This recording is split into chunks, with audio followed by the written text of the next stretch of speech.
सादर जय श्री कृष्ण मित्रों, आप सभी का बहुत बहुत स्वागत है आपके अपने ही चैनल एस्ट्रो गुरुजी में। मित्रों, यदि आपने अभी तक हमारे चैनल को सब्सक्राइब यदि नहीं किया हो तो अभी सब्सक्राइब कर लें और बेल आइकन को अवश्य दबाएं, जिससे हमारे अगले आने वाले नए वीडियो की नोटिफिकेशन सबसे पहले आपके पास पहुंचे। आप नित्य नई नई ज्ञानवर्धक जानकारी व नित्य का राशिफल हमारे चैनल से प्राप्त करते रहें।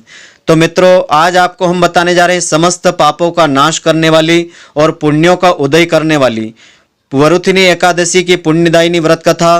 तो इस दिन इस व्रत को श्रद्धा पूर्वक धारण करने से और व्रत कथा को श्रद्धा पूर्वक सुनने से जाने अनजाने में किए हुए पापों का नाश होता है, पुण्यों का उदय हो जाता है, सभी प्रकार के सुखों की प्राप्ति होती है। जो मनोकामना हमारी होती है वह भी भगवान श्री हरि की कृपा से पूर्ण हो जाती है।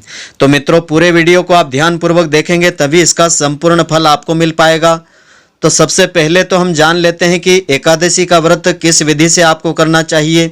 इस व्रत को पूर्ण विधि और श्रद्धा के साथ यदि किया जाता है तभी इस व्रत का संपूर्ण फल व्रत करने वाले को मिल पाता है। तो विधि इस प्रकार से है। धर्मशास्त्रों के अनुसार दशमी की शाम से ही द्वादशी को दोपहर तक निराहार रहने और एकादशी की रात्रि को जागरण करने पर ही सब एकादशियों के व्रत का पूरा फल मिल पाता है। तो जो एकादशी को निराहार व्रत करते हैं परंतु रात्रि भर जागरण नहीं करते हैं, उनको व्रत का आधा फल मिल पाता है। और जो व्यक्ति एकादशी को एक समय फलाहार लेते हैं और रात्रि जागरण नहीं करते हैं, उनको मात्र 1/4 व्रत का फल मिल पाता है। जबकि एकादशी के दिन अन्न का त्याग करना बताया है।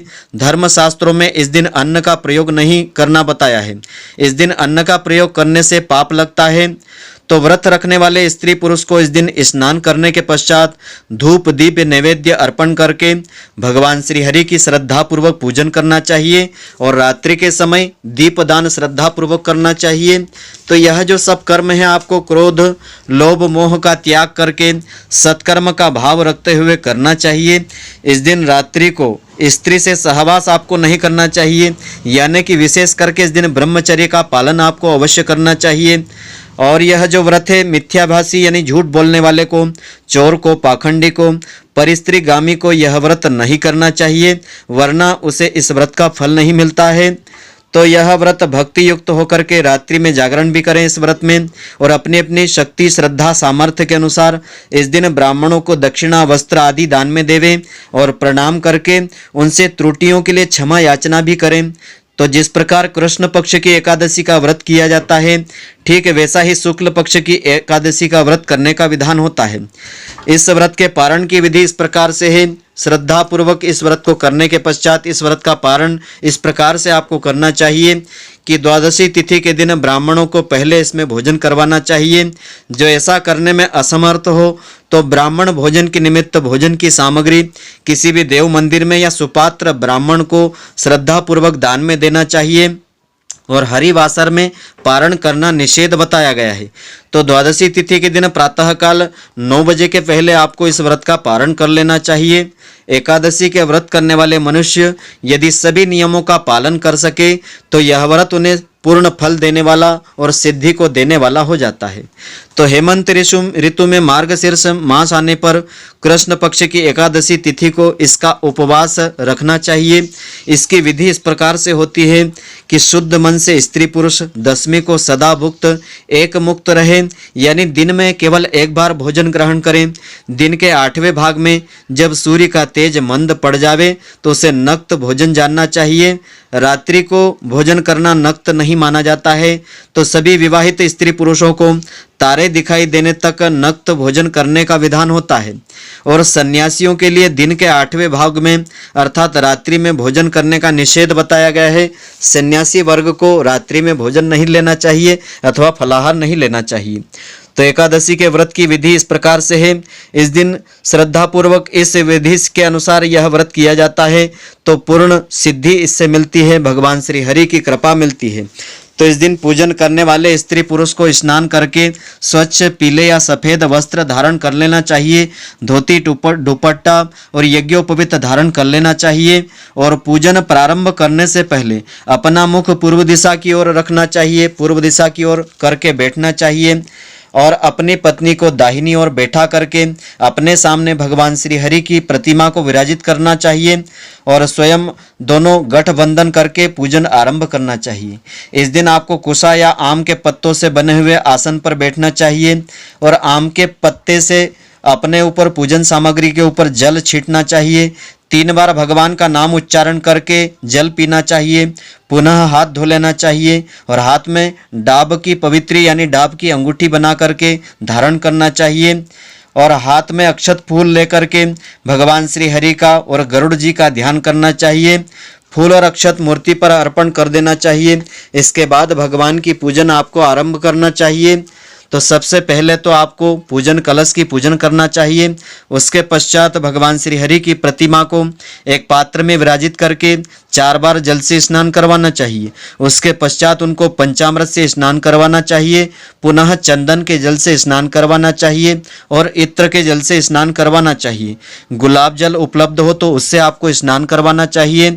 उसके बाद कच्चे दूध में थोड़ी सी केसर मिला करके भगवान श्री हरि का श्रद्धा पूर्वक नाम उच्चारण करते हुए उनका अभिषेक आपको करना चाहिए। अधिक से अधिक उनका नाम उच्चारण करें और अधिक देरी तक उनका अभिषेक करें। अभिषेक करने के पश्चात भगवान श्री हरि को शुद्ध जल से पुनः स्नान करावें। उसके पश्चात उनको यज्ञोपवीत अर्पण करें। पीले वस्त्र उन्हें अर्पण करें और पीले ही पुष्पों की माला अर्पण करें। तुलसी दल चढ़ावें। इस दिन जो भी सामग्री आप फलाहार में निर्मित करते हैं उसका भोग उनको अर्पण करना चाहिए। भोग में भी तुलसी पत्र आपको अवश्य चढ़ाना चाहिए और मिश्री भी आपको अर्पण करना चाहिए।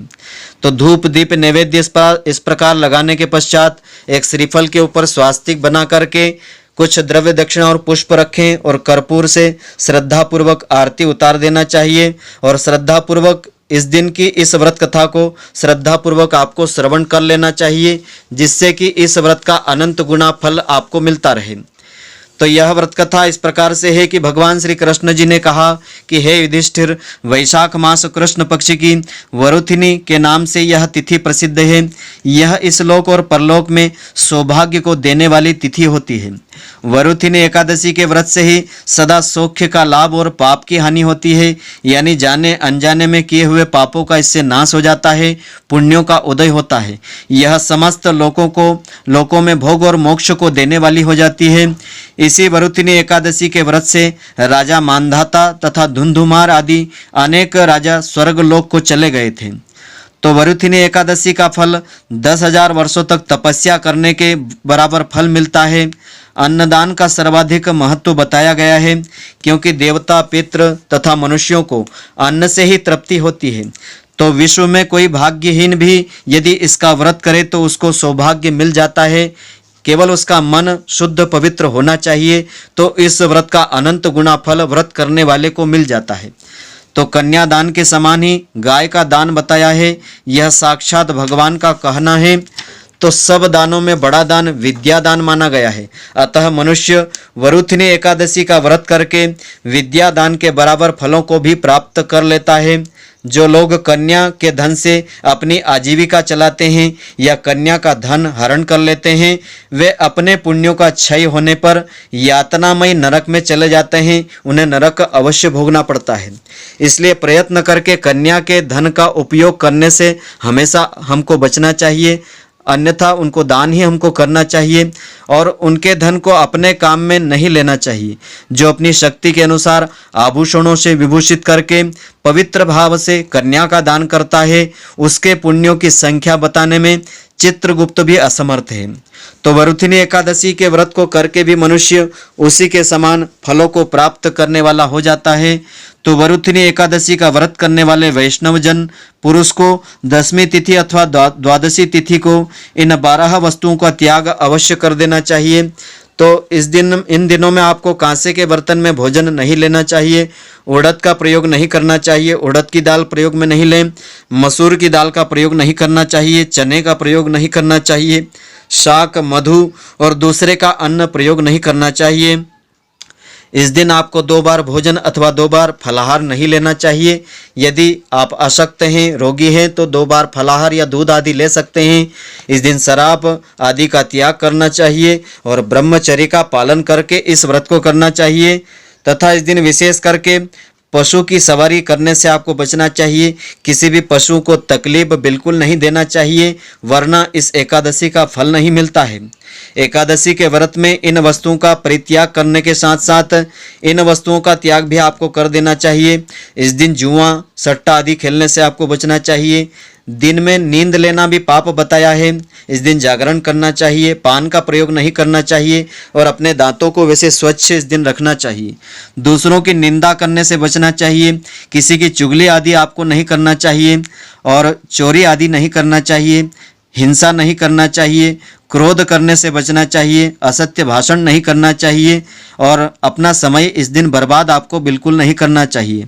तो हे राजन, वरुथनी एकादशी इस विधि से की जाती है। रात्रि को जागरण करके जो भगवान मधुसूदन का श्रद्धापूर्वक पूजन अर्चन करते हैं वे पाप मुक्त होकर के परम गति को प्राप्त कर लेते हैं। यमराज से डरने वाले मनुष्य को अवश्य ही इस वरुथनी एकादशी का व्रत कर लेना चाहिए।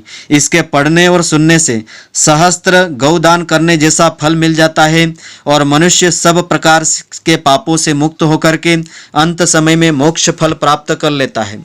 तो इस दिन सारा समय शास्त्र चिंतन, भजन कीर्तन में आपको व्यतीत करना चाहिए। श्री हरि में ध्यान लगाना चाहिए। दूसरों की निंदा नहीं करना चाहिए। पापी पुरुषों के साथ बातचीत का त्याग कर देना चाहिए। क्रोध, मिथ्या भाषण का त्याग करना चाहिए। इस दिन विशेष करके आपको क्रोध भी नहीं करना चाहिए। झूठ बोलने से तो आपको बचना चाहिए। वस्तुतः पूर्ण शुद्धता, पवित्रता से इस व्रत को आपको करना चाहिए और श्रद्धापूर्वक इस महात्म को श्रवण करना चाहिए। इस व्रत के महात्म को पढ़ने से गंगा में स्नान करने के फल से भी अधिक फलों की प्राप्ति हो जाती है। तो जीवन में तपस्या, भक्ति, त्याग एवं संयम से सौभाग्य की प्राप्ति होती है। तो इस प्रकार से यह व्रत कथा पूर्ण होती है। इस विधि और श्रद्धा के अनुसार जो भी व्यक्ति इस व्रत को करेगा, भगवान श्री हरि की कृपा उसे अवश्य मिलेगी। तो यह जो कथा है भविष्योत्तर पुराण के अनुसार ली गई है। इस दिन फलाहार में आपको प्रयोग कर लेना चाहिए। खरबूजे का प्रयोग आप कर सकते हैं, खरबूजे या अन्य फल ले सकते हैं, आलू का प्रयोग कर सकते हैं, दूध से बनी हुई वस्तुओं का भी आप प्रयोग कर सकते हैं। तो इस दिन इन वस्तुओं का प्रयोग इसमें कर सकते हैं। तो मित्रों, आशा करता हूँ कि आपको हमारी यह ज्ञानवर्धक जानकारी पसंद आई होगी। यदि आपको पसंद आई हो तो आप हमारे वीडियो को अधिक से अधिक शेयर करें, जिससे अधिक लोग इसका लाभ प्राप्त कर सकें और आपको भी इसका पुण्य फल प्राप्त होता रहे। आप हमारे वीडियो को लाइक करना नहीं भूलें। धन्यवाद। जय श्री कृष्ण मित्रों, फिर मिलेंगे।